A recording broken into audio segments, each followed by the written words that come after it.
I wanna die unless you give your life to me, so I might live and share the hope you gave to me. I wanna share the love that set me free.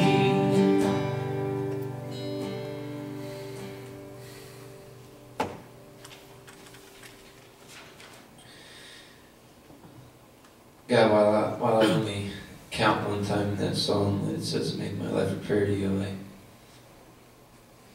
that is our prayer, God. And we just pray that everything we do is in your name, and included tonight. And I pray as we go into the sermon tonight that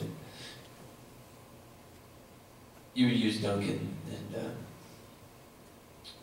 everything that he has to say would be directly from you, God. And I just pray that he would mean something to everybody here. And I pray this in your name.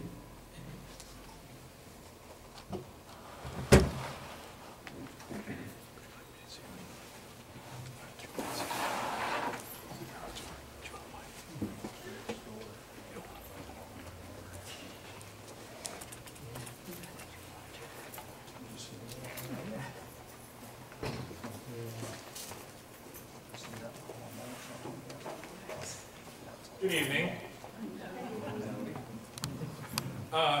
While I was working on the sermon yesterday, I was emailing PC back and forth as to conditions, things I could improve on, and I actually wrote it out this time and sent it to her, and she approved of it, sent it back, and there was that fine thing. But one thing that she said, one thing that she suggested was that I inform everyone that I don't use a mic because I have a very booming and aggressive voice, and apparently that scares some people. So this is your disclaimer. I will get animated, I will probably yell, and if it looks like I'm generally losing my mind, it's already gone. So I wouldn't worry about it too much. Thank you. To start off, I'd like to draw a separation in your heads. If you don't know ahead of time, I work with the youth a lot. And one of the things that I have to keep in mind, being someone who works with the youth, is that when I try and explain terminology and things from the Bible, I have to keep in mind that these kids, they don't get a choice as to how much of the outside world they get exposed to. So before I go to teach them, I draw in my head what I call the separation. The separation between the secular world and the spiritual world. The spiritual world is where we live. We understand how everything works because God told us how everything works. In the secular world, obviously that doesn't exist. There is a lack of God in the secular world. Things are most likely explained through science more than spirituality, more than anything else for that matter. And we try and explain away some of the fallacies that exist in the non-spiritual world there. And like I said, it's important to keep this in mind when working with youth because they don't have a choice. They have to go to high school. They have to get out and they have to experience the world just like we all did at one point. So when I explain things to them, I try and keep that in my head and I try and draw parallels to the secular world, to the secular world as often as I possibly can. So a lot of my examples will be secular in nature. Okay? That's the separation I want to explain to you first. And now I have to, in order to continue, redefine two terms that appear in both worlds, the secular and the spiritual world. The first term, very simple, and it's actually really just a cheat for me, because as I was emailing Pastor Kathy back and forth, she informed me that what I was really going for was a Greek term called koinonia. I'm not really good with Greek at all. Not like Greek, but Greek as in the language, Greek. What? I don't know. Should be paying attention now. So intimacy is going to be my cheat word for koinonia. But I need to redefine it, because if you were to go to any English dictionary, koinonia would have several definitions, the most prominent of which is a close personal relationship or a quote-unquote physical relationship. In the morning I had to do the quotes, and I had to stick with G-rated terminology. But here, there are no fourth graders, so I get to explain my fun story. When I shared this information with the youth, I have a very spirited member of the youth, a girl who absolutely will say whatever's on her mind every time it comes to her mind.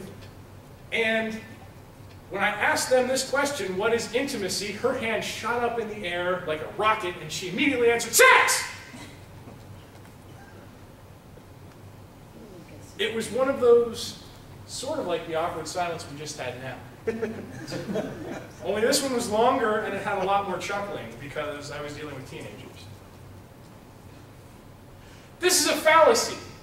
Intimacy does not always involve sex, and that's what I want to try and get across to you. This redefinition that needs to occur in order for this idea for me to get across to you is that intimacy is not sex. Sex is a form of intimacy, but it's not. But intimacy is not always sex. Okay? So that's the first term. The second term I need to redefine for you is also very simple. It's a fun one. I'm sure everyone's experienced it at some point or another, and I'm sure you've all heard it before. The term is love. Now, again, if you were to go to any dictionary, love has a whole lot of uses, 28 to be exact, as a noun, a verb, an adverb, a verb with a subject, a verb without a subject, and something else. I can't remember. Not very good for the two-year English major. Anyway, love has all of these uses, and for just about every categorical use, as in noun, verb, whatever, there is another term, there is another use for love under those conditions that means sex. And this is not right.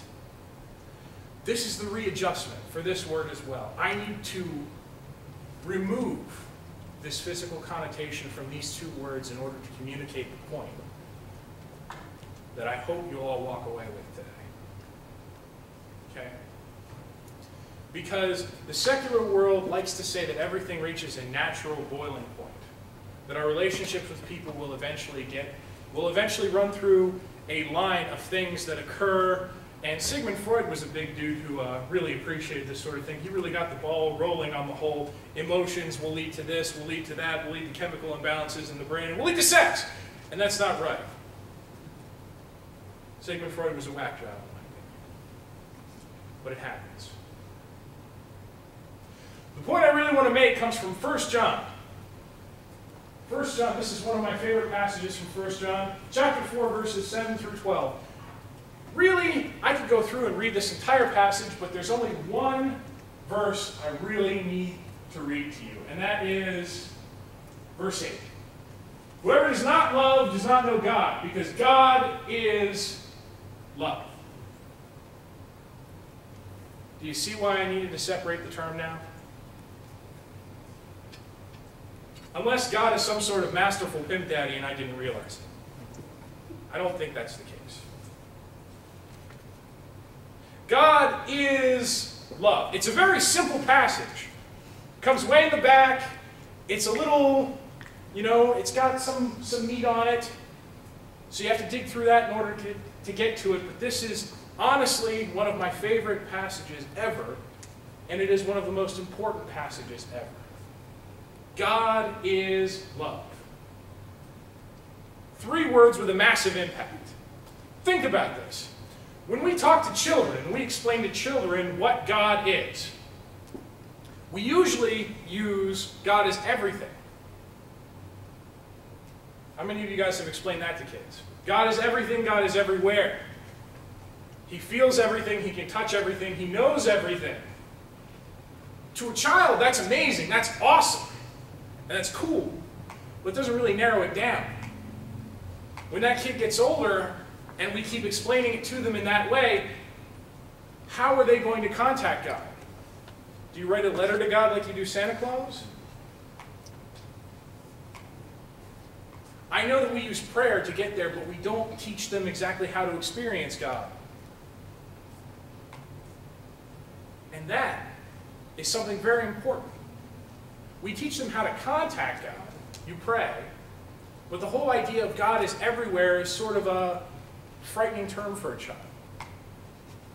Obviously, that's kind of the point. We want to scare them into sort of doing what they're supposed to do. Be good for mommy and daddy, follow the 10 Commandments, be generally very good with your life because God is everywhere and He's watching. Seeing eye.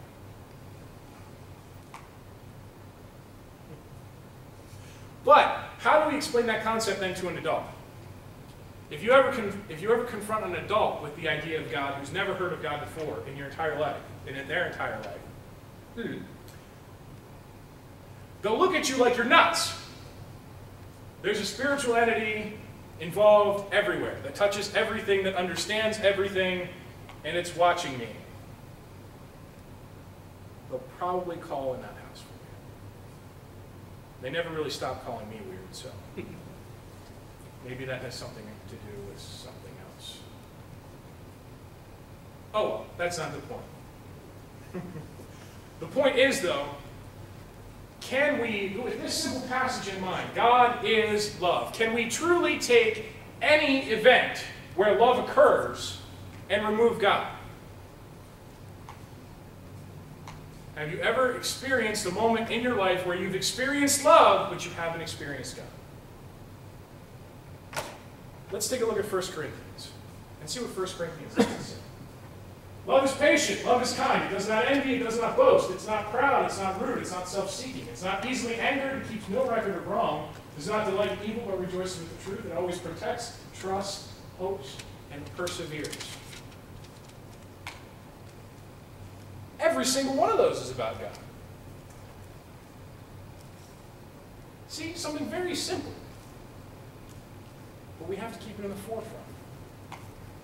Now again, going back to the concept of explaining this to an adult, this is where the whole idea becomes easier.